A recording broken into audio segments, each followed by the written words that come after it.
And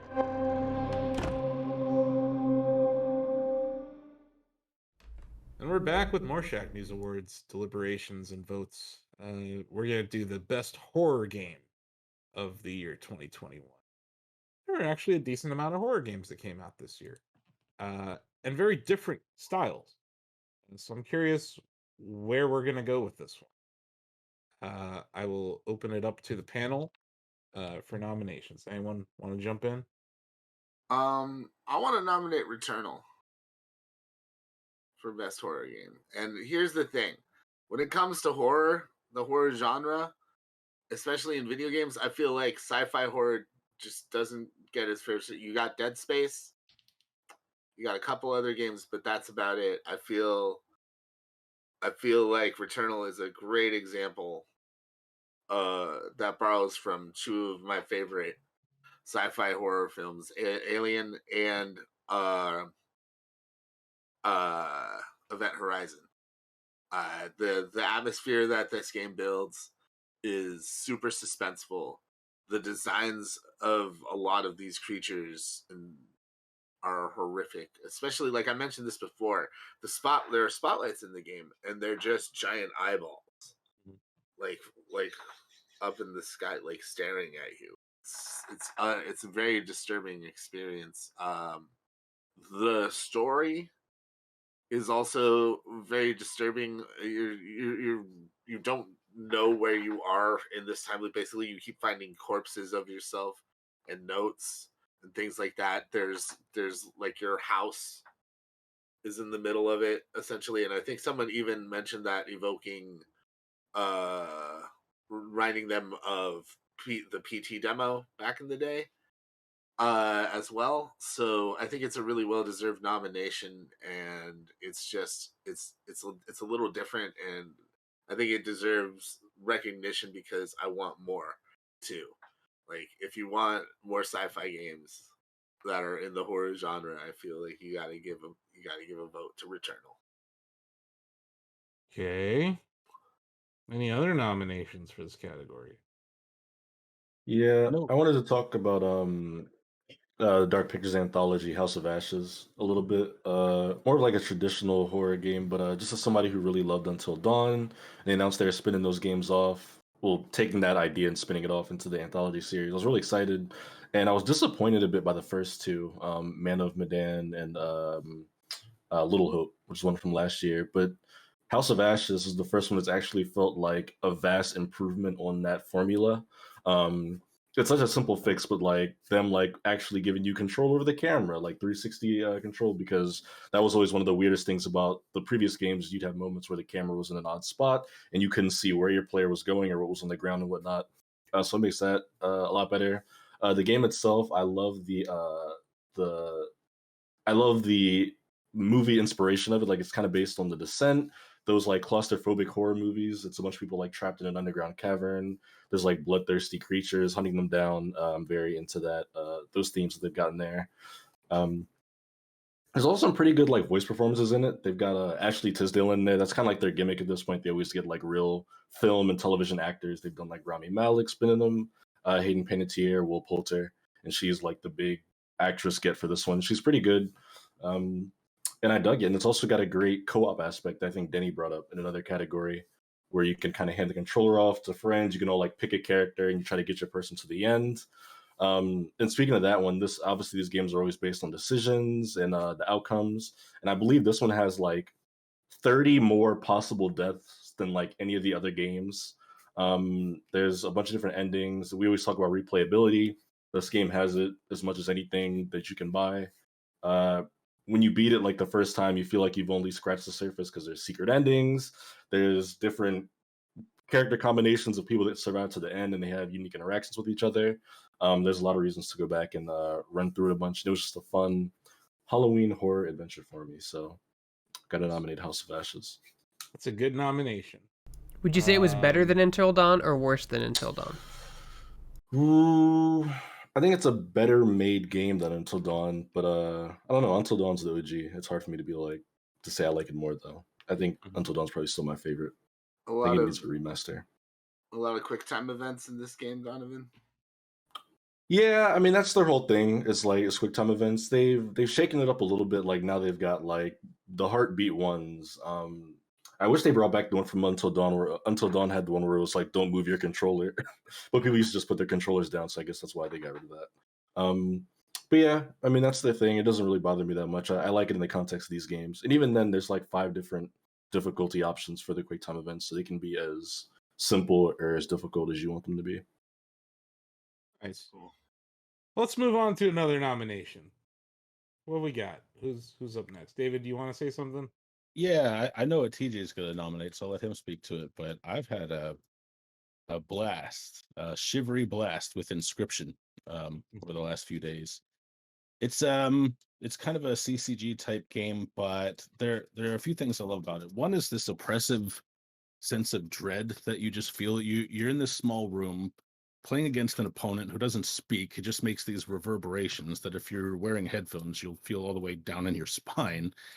And he's just this pair of eyes, and every now and then he'll extend a hand to you to concede, and I never take him up on that. There's just something about that entity, whatever it is, that makes me want to kill him dead, at least for that round. But you're also in a space. You occasionally have to get up and bring him things, and this it's how you learn about the mechanics. And instead of just an HP counter or a 20-sided die like in Magic, you have scales, and you add rocks to scales as you take hits, and he'll add rocks to his, and so you can see these scales balancing, and everything else is kind of just cloaked in darkness. Certain objects, such as, a candelabra or a barrel, will stand out as if they're lit by a pool of light, but you won't see anything else around them. And it just seems like the darkness, the room is slowly swallowing everything in it. And it's just a very oppressive and unnerving game. And the rattle of the stones or pebbles or whatever they are as they drop into the scale, especially when games are going back and forth, to see the weight keep changing just really makes my heartbeat pick up. It was very, very impressive. This is a game that Asif mentioned to me, and he's not the biggest spoopy guy. So when he recommends a horror game, I'm like, I should probably check this out because he's actually talking about it. Yeah, I So, tend to I not really like. liked it. I tend to not like horror games. I don't like being scared. I live alone and I wear headphones when I play these games, and I played Inscryption at night alone. David, you mentioned that adventuring around the room, and also just the storytelling of this game, where you're basically recreating how you ended up at the house, right? Yeah, so you go along this map, and like you're moving your piece along a trail, and the trail can diverge. Actually, I'm glad you mentioned that, because not only is there a strong sense of place, but there's a strong sense of character. It doesn't just present you the entire table as you play. You actually press buttons to like look over and see what your opponent is doing, look down at your hand, to get up, to sit down, and so you feel like you embody a character, which most of the time, like Magic is just animated cards and sound effects. You still feel like you're playing a card game rather than being this wizard casting the spells. And I think Inscryption does that really well. There's this one element of the game where it really won me over, but I was like freaked out when I did it for the first time. There's some pliers, like depending on the match that you're in, you'll have these things that you can grab. Some of them are additional cards, some of them are, just things that will help you in the There's game. like a fan, so you can give all your creatures the flight ability so they can't be blocked by ground-based creatures, which is a Magic trope, but yeah. There's this set of pliers sitting there, and I accidentally clicked on it early in one of my first runs, and I was just like, you literally rip your own tooth out and you throw it on the scale. I was like, and that's not much of a spoiler or anything. Like, I was just like, what just happened? You just and obviously it weighs more than the traditional stone does in that. But like, as it should. That's a move in this game. If you're down, you can literally rip your tooth out and put it on the scale. And it reinforces so many things. It reinforces not only your sense of character, but also the stakes. Like, in what other card game have you had to like start ripping out your teeth or your fingers or toes or whatever to actually, like, you're that desperate to win that you're making yourself bleed for it? It's this is a tough category for me. I don't even know that this is the way my vote will go, but it really, really left a mark on me. It deserves a nomination in this category. It totally does. No question. And it definitely deserves to be considered for Game of the Year and for Indie Game of the Year. I would almost say that even people who don't normally like horror games, I mean, also if you're a testament to this, will probably like this because it's there's a lot difference from this sense of dread settling on you than like Mr. X stalking you through a place in real time, right? Like you can always like chill, take your time, deliberate over cards and moves, and there's a lot of strategy into the game in the game itself. But Mhm. it's a lot more, I think, accessible in that way than your traditional real time survival horror game. I also love this. We didn't mention it for best NPC, but the sentient card that like Yeah. talks smack to Mhm. you during the Yeah. game is great at furthering Yeah. the narrative and also like kind of teaching you like, hey, Oh, that was a terrible play. Like you put him down in the wrong place in the board, he's like, well, I'm screwed. Yeah, they'll actually like it's a cool way of I'm really big on games that establish a theme and bring as many of the systems under their umbrella as they can. I thought Plants vs Zombies 1 was really good at that. You're defending your yard or your backyard or your roof and the plants are plants that you can actually like, cultivate in your garden, and it just made a lot of sense. And I'm glad you mentioned that, Asif, because there's another thing. Like, I guess I should have seen ripping out your tooth coming, Yeah. because to play other cards, one of the way you do it is like when your creatures die, you get bone tokens, and so you Mhm. feel like your minions are dying for the cause, and they'll be reanimated, or their body will be put to some use, and even you have to sacrifice certain cards to Mhm. play other cards. So it's not just you don't feel like Yep. you're just moving game pieces around. You feel like it's just a very visceral Yeah, we should hit on that. experience. We Yeah, should hit on the CCG aspect of it. I yeah, don't know, Ozzy, if you've had much time with it, but I really like how some cards to play require mm, you to kill two other cards. Some cards to play require you to have those bone fragments. The yeah. balance and the game that has to be played with the whatever given deck is really challenging, and it leads to experimentation while you're playing, failure, and also ultimately more runs, right? So you learn from your past experience, you bring it to the next run. And yeah, I feel like the game, it teaches you enough, but it really teaches you through failure, I which I like about it. I like that too. And I took a very different tack than I take with a lot of survival horror games. And again, this isn't strictly survival horror, it's more a CCG with a horror theme, but the theme is almost all encompassing. I actually, in CCGs, I tend to go for heavy hitters. In this game, when as you move along the path, you're occasionally able to choose from like two or three cards to add to your deck. I would actually go with, there are certain cards that if you sacrifice, they don't die. They actually stay in play. And I would actually go in those because they still count as sacrifices, but you're not moving a card, which is kind of your defensive wall, depending on where you put them.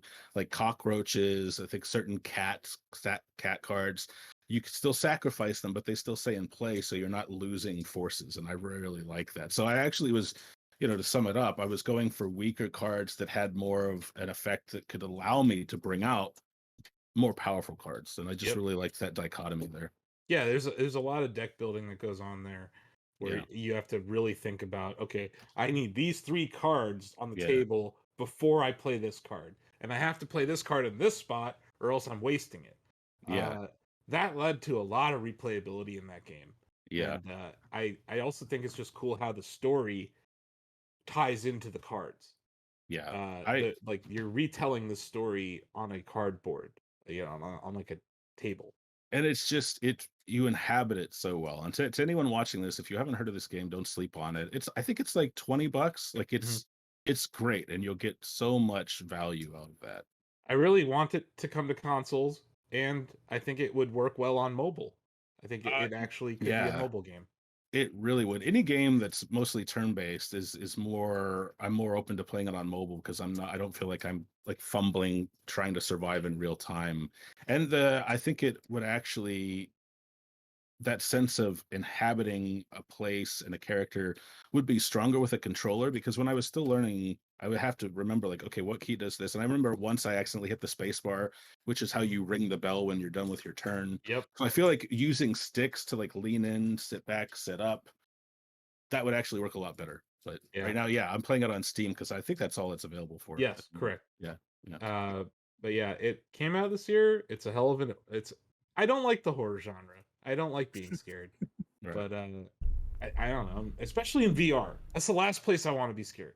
I would play this in VR. That would actually be really cool to have to like Yeah. look VR would be over good and for Oh, it would be. Oh my No, gosh. I'm good. I am no, good, you're bro. good. You're good how it is. You have fun in your VR with Inscryption. I'll do it. I'll do it. I am super not into that, but no, it really stood out to me this year. Yeah. And I know it kind of was like a late addition to our must play list or whatever, but when I encountered it, I was like, "Yep, we're gonna have to play this one." You mentioned it to me, and I started reading up on it, and it's really taking a lot of lists, and like, there's just a lot of talk about this game. Like, it's a late comer, but it's really strong. It dropped around Halloween, so it was like the perfect time. That's A lot of perfect. streamers got into it. Yeah. It was getting some Perfect. solid buzz. So yeah, are we about to nominate some Resident Evils in this category? It won't come from me this time. I'm actually in the Inscryption camp. Oh, I thought you might go VR. The difference between Resident Evil 4 was my pick because it was the funnest horror themed game that I've played this year, but I actually consider it more of an action game than a horror it game. is. And the thing it's the least horror of the RE series to me. That original 4. That was no. the original 4. Yeah. That's true. Fair enough. There are some potent, stressful aspects of Resident Evil 4, and especially in VR. Going down into the sewer and dealing with the insects is terrifying. Dealing with it is terrifying. Yeah, that part. But Inscryption, I like, and I've said this before in previous horror nominations in previous years. I like it when I don't know what's going to happen in a game. And Inscryption is full of, like you said with the pliers, it's full of it's like, be careful about leaps of faith, and then it's like almost immediately like you have no choice but to take a leap of faith here. Body horror when you don't see it coming is very, very strong. It's stronger than just like a jump scare because if it's done right, it's so visceral. And like I went like that the first time I pulled out a tooth. I did too. I was like, oh my god, what have I done? And we would be missing out on a huge part of this if we didn't mention the audio. The audio design in this game is excellent. Yeah, and it takes a very minimal art style, a minimal design, not the highest tech graphics, and it makes it super immersive by making the audio either that lone bass that's vibrating, or when the guy like mumbles to you. The sound of your ripping out a tooth, even the sound of the rocks hitting the scale, like everything in that game is just excellently done from an audio perspective. And I think it's intimate, and I think it's a difference of like terrors because like you see the chainsaw man, you see him running towards you, you have a pretty good idea of what he's going to do if he reaches you, and that produces a certain kind of terror, but it's like an adrenaline rush terror. Inscryption is a constant sense of dread at like not knowing what's going to happen as you learn the rules and as things play out. And I think that's the kind of horror that appeals to me personally over adrenaline horror. So I'm glad you mentioned this. I think this game is an interesting, like if you juxtapose it against Dark Pictures Anthology, which is great. Like I totally believe everything Donovan said. But the lower like pixel level quality of Inscryption really works because one way horror can be effective if it feels kind of surreal, as if it's real but not real, and you almost can't kind of you almost feel like fuzzy headed. Where am I? What's going on? Is this really happening? Sort of thing. And Inscryption has that vibe. I don't think it would have that if it was, say, a photorealistic game. And this isn't better or worse. It's just that it's one way that the pixel graphics really work in this scenario for me. Yeah. Do we have any other nominees in this category? It's so interesting because I was going to ask David, as our Resident Evil expert, what makes Resident Evil 4 a more effective horror game than Resident Evil Village? And I asked that especially because Resident Evil 4 was always considered, like TJ said, the more action-y one of the games. So here's the thing, and I'm not going to bash Village because I know Denny really likes it, and I feel like he's going to speak to it shortly. But the thing is, like RE4, a lot of diehard RE fans say that 4 started killing the series, but they obviously weren't paying attention because there was progressively more action in every game leading up to that. I mean, 2, you have explosive barrels in the SMG, and 3, you have fast zombies and hordes of zombies. So this was always going to happen. 4 works because of the atmosphere. It's a different type of survival. Rather than managing ammo, you're managing space, and you're managing where you're shooting enemies on their body and trying to make the most efficient use of that. I mean, the way people like TJ and Denny, I imagine, and I play RE4, we're not using a lot of ammo. We get people on the ground and we're just slicing them to ribbons because it's effective and it's how you save your ammunition. But I feel like RE4 is actually has strong horror vibes, even though it is much more of an action game. It's a lot like Doom 3 in that sense. Doom 3 has a lot of horror vibes, but as you get going, you eventually, you're Rambo, your Doom guy by midway through the game or so. So I would say if that answers your question, Ozzy. I mean, Village, I'll let Denny speak more to that, but I was only scared at very certain points in Village, whereas even in RE4, in each one of the 3 main acts, I just always felt, I wouldn't even say it's dread, but I always felt a little bit of trepidation because I never knew exactly what was going to come at me or where, and the environments were creepy. The enemies, like the cultists, constantly chanting like murder, murder, murder. You can hear them just off to one side. It's just a really creepy ass game mixed with action. When you walk into a building and you hear the regenerators breathing, that sound, it's just it's tension rises. Yeah. Especially in VR, but it did on GameCube and all the other systems too. But especially in VR, yeah, and that thing stretches its arms to reach you the first time. You're just like, fuck, I need new boxers right now because that is scary. Yeah, like if you were too afraid to play RE2 remake or RE3 remake, there's no way in hell you're gonna want to play RE4 in VR. No, like it's a very tense game outside of VR, but in VR, it's a much stronger horror game than it is without that headset on for sure. Yeah. Mm-hmm. So is this like a non-nomination for RE4? Like it seems like I don't think I'm gonna go for it. It seems like the 2 proponents of this game are not voting for it in this category. So here's the thing. TJ I don't know if this is what you were hinting at earlier, TJ, but I've played RE4 so many times that even though the RE4 VR was unnerving for me, I know every inch of that game. Yeah. I can find every piece of treasure without having to buy the map from the merchant. I'm like, surprises. Okay. Yeah, there's really no surprises. Like even going down in the sewers, like being down there was unnerving, but I had the free rocket launcher you get like half an hour before that ready to freeze this guy, blow him up, just like I do in the regular game. There are no new areas or new twists and turns in level design or narrative, so it's a different experience. Like going back to Inscryption real quick, that unexpected is what I think really sells a horror game to me, and Inscryption has that in spades. Mm-hmm. Are there any other nominations? Denny, I think you were going to say something. Yeah, I'm gonna bring up Village, but I think that there's somewhat of a missed opportunity because I feel like the same way you guys feel about RE4. I think if Village had a VR component, I think it would have done a lot of good things for it with some of what they did, especially with like some of the vampire stuff in the earlier part of the game being stocked. You can play it in PSVR. Yeah, I guess. Well, you can. I didn't know that. Mm-hmm. That's playable in VR. I believe so. Yeah. It's kind of like what they did with RE7. Yeah, that's exactly. They had a deal, they had a partnership or whatever, but I didn't think they did that for this one. But I thought they did. Let me make sure I'm not wrong here, but I'm fairly sure.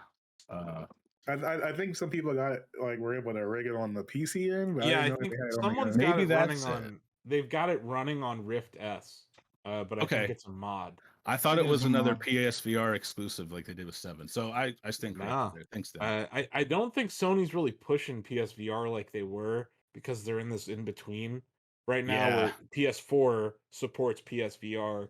PS5 like pseudo supports it, but not really. It seems like we're probably a year away from a new PSVR HMD, and then we'll see another big push from Sony because Sony did do a lot of great work. Giving out money for exclusives, even timed exclusives like Rez or Tetris Effect when it came to PSVR. Yeah. They haven't really been pushing it lately. Like at the PlayStation State of Play events and stuff, we haven't really heard much about PSVR. Even that like launch, We got an Astrobot game, Yeah. but we didn't get an Astrobot in VR game. Right. Yeah, that's so true. yeah, I think maybe a year from now we'll start to hear more from Sony. I would love to hear more from Sony when it comes to VR, because Xbox is completely absent. Yeah. Nintendo's like, true. here, have some Labo Okay. VR, which I don't know if anyone has tried Labo VR here, but it's not good. And No. then yeah, Oculus is Oculus doing their thing in their own little closed bubble. But yeah, RE8 deserves to be nominated here. It's definitely a horror game. It definitely Yeah, I came mean, out there's this year. definitely some solid horror elements that I think that Mhm. that were done well. I know they did some like surveying about the games after 7 and RE3, and some people were like, "Oh, these were too scary for us." So they to balance that they added more action sequences. But I do think that there are moments of like being swarmed by so many enemies and stuff like that that actually does tie into the horror component. I just think it depends on what you get out of horror. Some folks don't like being surrounded by tons of enemies or swarmed in those kind of situations, or put in a situations where you're going to be like kind of claustrophobic. And of course, there's the whole giant baby sequence, which was freaking ridiculous. But I think that those elements of them they leaned into were really strong this year and in the right direction for RE as far as like staying the first person route, uh, especially after RE7 and what they did there. They kind of branched out a bit more of experimenting on some of the other elements, and I appreciated that like the horror boss fights, even though some of them might be more action oriented, felt like actual boss fights this time around, which I have to give it credit for because it makes the replayability a lot higher for me, figuring out different strategies or on hard difficulties that, um, you know, work for me without using all of the overpowered weapons or whatever. So I like that they balanced out different ways to play and kept the horror aspect in place because I can go through with a pistol or something like that and make it harder on myself and enjoy that tension throughout the gameplay. So yeah, I think it deserves to be nominated.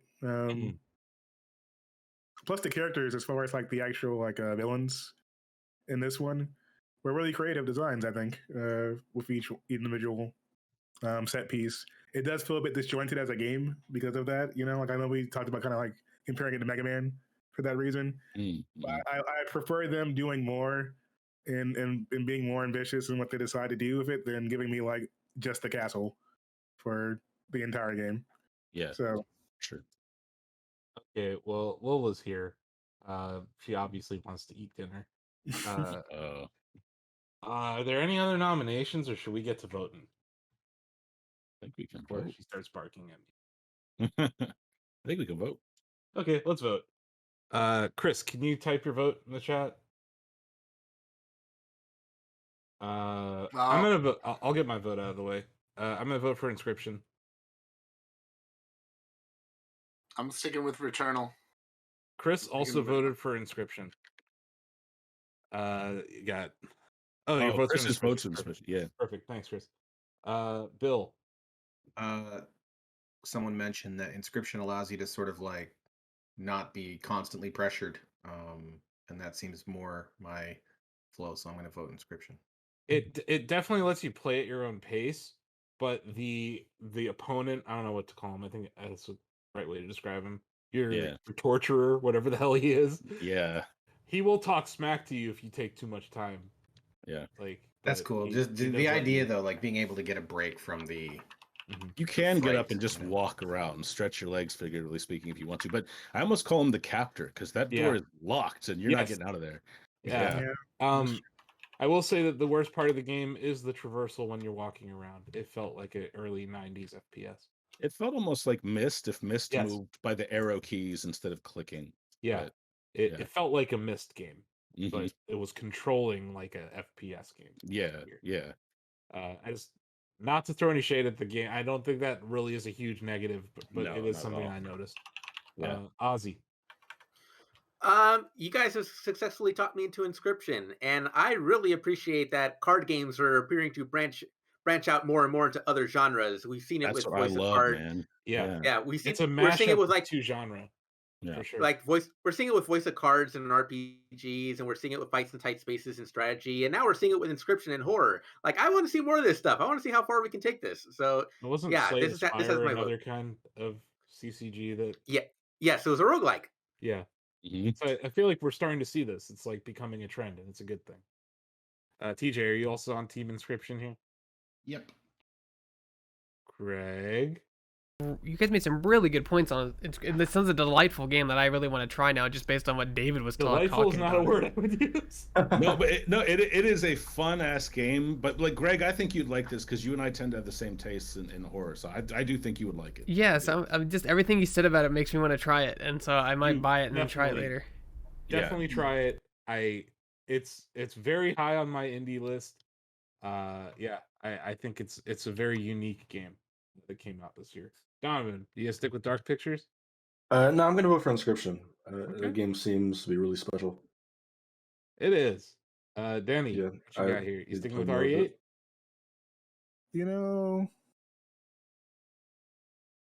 I'm thinking about which game I would play alone and be the most afraid of. I'm gonna lean into Inscryption. It reminds Yeah. me of another game, Hand of Fate, a little bit with the card dealing. And Yeah. I You know wanna what play that, game? like, I don't on know a if rainy day anyone on did my anyone own. play Mac games back in the day, like old school black and white Mac games. Oh yeah, yeah. Do you remember the game Shuffle Puck? No, I don't think I played that one. You do, Greg? Where it was literally like you just shoot a puck and it would slide and then hit things, and then the other you'd There take was like turns. a person on the other side though, looking at you, and they were kind of eyes. Inscryption reminds me of it from an art style perspective. That's it. It's something weird about just seeing the eyes of your opponent and the hand. Mhm. Like I don't know. They did more with less in this game. Yeah. Because obviously, like RE8 has a massive budget. RE4 VR has a massive budget. Returnal, not a small game. No. But I love that this little scrappy indie is like in this category doing work here. I'm pretty excited right now, honestly. Yeah. So David, you're in. With, I'm voting for Inscryption. I went into this. This is like I've done the most flip flopping in this category because when we I don't know what it was a month or so ago when we laid out our spreadsheet for categories, I was thinking, oh, this will probably be RE4 VR or Returnal for me, and then eventually it became Returnal or Inscryption. And yeah, I love horror. I'm glad to see, like Ozzy said, more mashups of CCG mechanics in these really strong, like wrapped in great themes, and that's what we got going on here. So I did track down Sam's vote. Yep, that's it, TJ. That's Oh terrifying. yeah. That's it. You understand what I'm saying now, right? Yes. Yeah, sorry for the It's folks at home. unsettling. TJ pasted an image in our general chat. But yeah, I used to play the hell out of Shuffle Puck on my Mac Plus. Just the art style, just that concept of sitting at a board and yeah, it harkened back to that. Sam voted for RE4 VR. So we have a 9-1 vote here. Inscryption has handily taken the best horror game of 2021 Shacknews Award. Congratulations. It's a small team, obviously didn't have all the resources in the world, but they did something that's very unique and cool. And if you're into the horror game genre, you have to check this game out. And I hope it does come to other platforms. But yeah, congratulations to Inscryption, our Shacknews best horror game of the year 2021.